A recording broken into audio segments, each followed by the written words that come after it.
control. Facebook, Google, Apple and Amazon are the most valuable companies on the planet, influencing our browsing, shopping, social and working lives. But calls are growing around the world for tougher laws to curb their power or even breaking them up.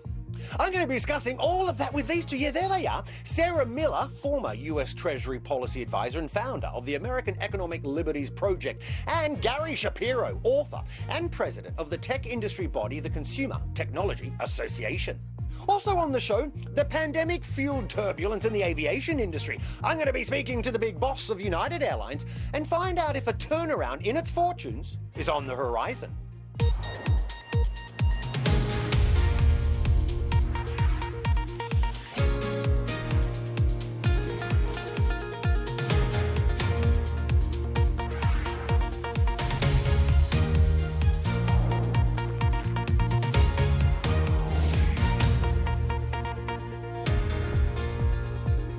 Whether you're joining us from the US, Europe, Africa or Asia, once again, a big hello and a very warm welcome to the show. Let's get cracking. Do you know, 25 years ago, Facebook, Google, Apple and Amazon didn't even exist. Now, they are the most valuable companies in the world, certainly influencing our shopping, social and working lives. They can act more like a government than a traditional company. The words of Facebook boss Mark Zuckerberg himself. You know, as governments and regulators push for new laws or a breakup to curb their powers, we ask, is big tech helping or hurting innovation in society? Here's our North America tech correspondent, James Clayton. When people talk about breaking up big tech, what they're really talking about generally is four major American companies. Apple because of the App Store, Google because of Android, its operating system. Together those two companies control the operating systems on the vast majority of people's phones around the world. Google as well because of Google Search. 90% of searches in search engines in the US are on Google. Amazon because it controls a huge chunk of the online retail sector. And you have Facebook, which owns WhatsApp, it owns Instagram. And there's a huge debate in the US at the moment about whether it controls too much of that social media space. Joe Biden believes that there simply isn't enough competition in the markets that those companies operate in. And in July, he said that capitalism without competition isn't capitalism at all, it's exploitation. And he set out a number of ways in which some of those companies could be regulated in executive orders. Now, the problem that Biden has are several. For one, these companies, of course, don't think that they are being monopolistic or anti-competitive. But a lot of the laws around antitrust, particularly in the US, are seen by many to be out of date because a lot of these companies, like for example Facebook, like for example Google's search engine, are free. And in the US, to prove that a company is being anti-competitive, generally you have to show that a consumer has been out of pocket. Very difficult with some of these companies. And of course, these companies have deep pockets. Not only can they afford very good lawyers, but they can also afford to pay hefty fines around the world when they are found to be in breach of those antitrust laws. Well, there you go. Some of the challenges, but let's get more, because a little earlier I caught up with Sarah Miller, former US Treasury Advisor and founder of the American Economic Liberties Project, and Gary Shapiro, president of the tech industry body, the Consumer Technology Association. And I began by asking Gary why he thinks a big tech breakup is bad. You want to break them up, say goodbye to Amazon Prime, say goodbye to Amazon Basics. There'll be no more pre-installed apps on your iPhone like Find My Phone. You want to do Google search, you won't see the Google map. Look, when I have spoken about these issues at a global conference, people from Latin America and Africa stood up and said, these proposals to break them up, these are first world solutions to problems that just don't exist. We are getting things we've never had access to before. We get access to education, information, entertainment, healthcare, markets, and it's free for the most part for these platforms, some of these platforms. Sarah, let me come to you because you've, and I love this, you've been called a thorn in Silicon Valley's side, pressing for a big tech breakup. But doesn't Gary have some points there? And also, some may argue, a breakup, won't it lead to, I don't know, lots more mini monopolies spread about? I mean, what are the benefits to you of a breakup? I don't know who Gary has been talking to in the international community, but we've been talking to folks in Myanmar who've been subject to genocidal conditions because of Facebook's business model and WhatsApp. So I don't think this kind of through the looking glass rosy picture that Gary is painting is at all realistic or accurate. Facebook and Google's YouTube in particular have life and death consequences, not just abroad, but here in America, and we shouldn't diminish that fact. If you care about innovation in particular, it's quite clear that monopolization in tech and across the broader economy are a key driver of the collapse of American innovation. Part of their strategy is to buy up innovative counterparts and integrate them into their systems, and then oftentimes even shut them down, that they've had no constraints put on them from a regulatory perspective, that they operate on pernicious, dangerous, even deadly business models, and that this is a serious, serious conversation. It is very, very difficult to find someone in Washington, D.C. to defend these companies right now that are not on the take from them. Wow. Gary, deadly and dangerous business models, just briefly on that. Well, I mean, the truth is that if you're talking about Facebook, which I think was that one reference to what's going on in some countries, they are charged with literally reviewing hundreds of millions, if not billions of comments and postings a day, and they're going to make mistakes. The Facebook Oversight Board has come in, they're doing the best they can, but even if 0.0001% of their mistakes made, that affects some people. So what we should be doing is having a discussion about how that could be done best. They're forced to be basically a State Department multiplier, if you will. And it's a very, very challenging, difficult job, and it's not going to be done perfectly. Those discussions have to occur. But to break up the company so that people around the world cannot communicate, so they cannot stay in touch with their loved ones, just makes no sense at all to me. I mean, Gary, it's well documented how Amazon copies, best-selling products, then uses its might to quash smaller traders selling them, while Facebook seeks out smaller competitors, as Sarah's mentioned, and then buys them up. So you got to... Just to us laymen, i.e. me, how is big tech helping innovation? When you're a big company, you always have a choice of if you want to go into a new area. You can make it yourself or you could buy it. They do both.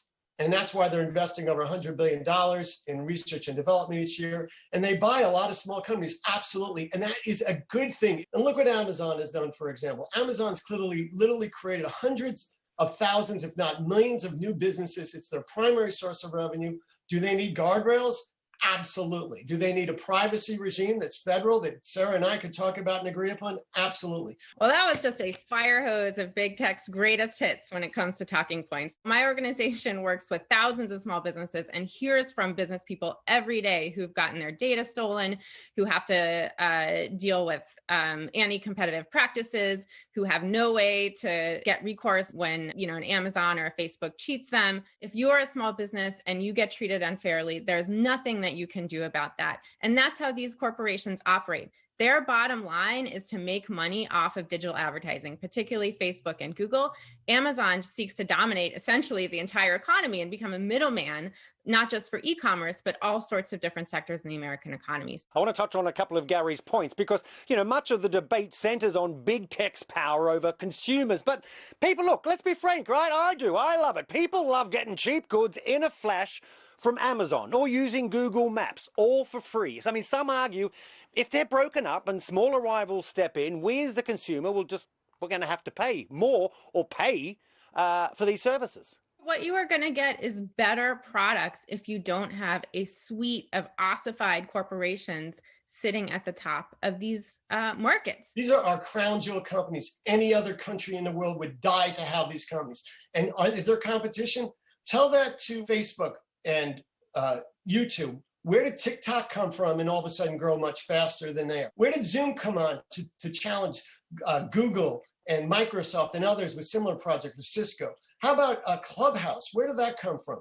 Look, the truth is we've had more new companies created, and what Sarah and her colleagues have done is they have friends in the Biden administration, I'll admit, who have destroyed the antitrust standard that has existed out there for years.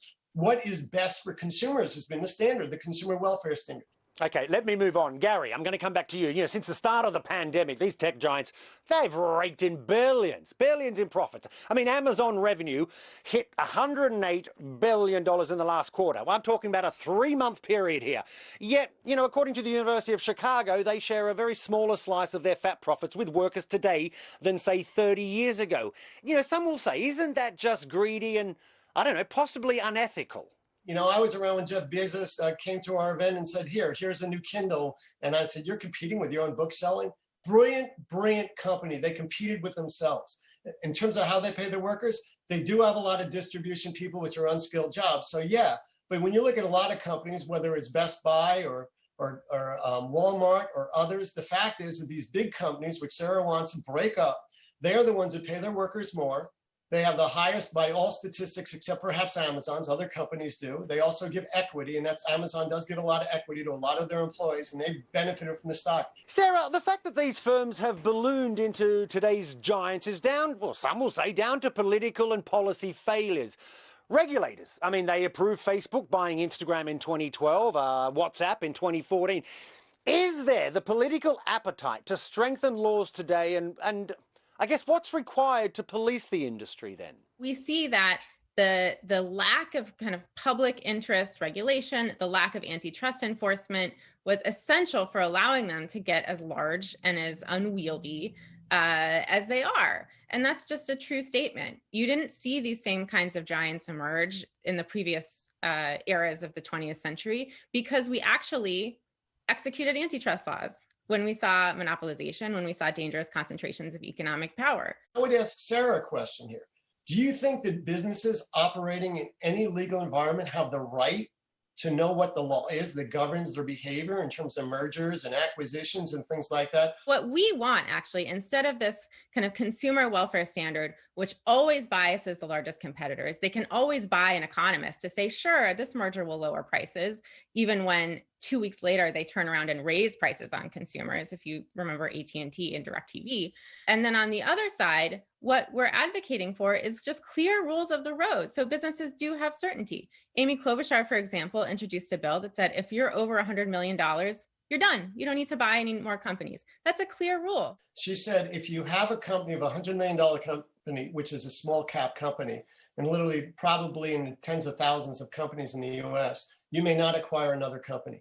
That is devastating to the future of innovation in the United States because startups would not be funded. We are, with artificial intelligence, with quantum computing, with self-driving cars, with all these things, these are not things that small companies can do by themselves. They require either great collaboration or they require companies to be rolled up and joined. Sarah, there's a deep lack of public trust in social media giants. I mean, recent headlines show Facebook knew its platform was toxic to teenagers, but failed to share this. So I've got to ask you this, can consumers trust the likes of Facebook? Of course not. And they don't. You know, I think it's been clear. Billions use it every day.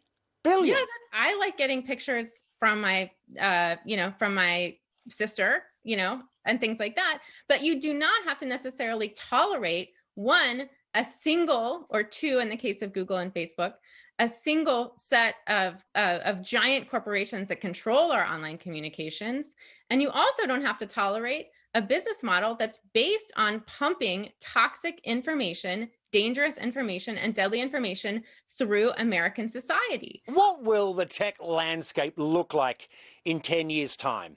Will big tech exist, Gary? We'll have self-driving cars, we'll have electric cars, we'll have a whole bunch of major efforts in healthcare technology. We're not going to go backwards. You have Republicans, you have Democrats in particular, seeing social media as a major, major threat, and seeing Mark Zuckerberg and Sundar Pichai as kind of the organizers of information and who sees what and who can say what. And that's not going to be sustainable. Okay, well, on that note, I have to say, Sarah Miller and Gary Shapiro, how I have absolutely loved your debate. Good luck with everything. And again, thank you for joining me on the show, and I'll check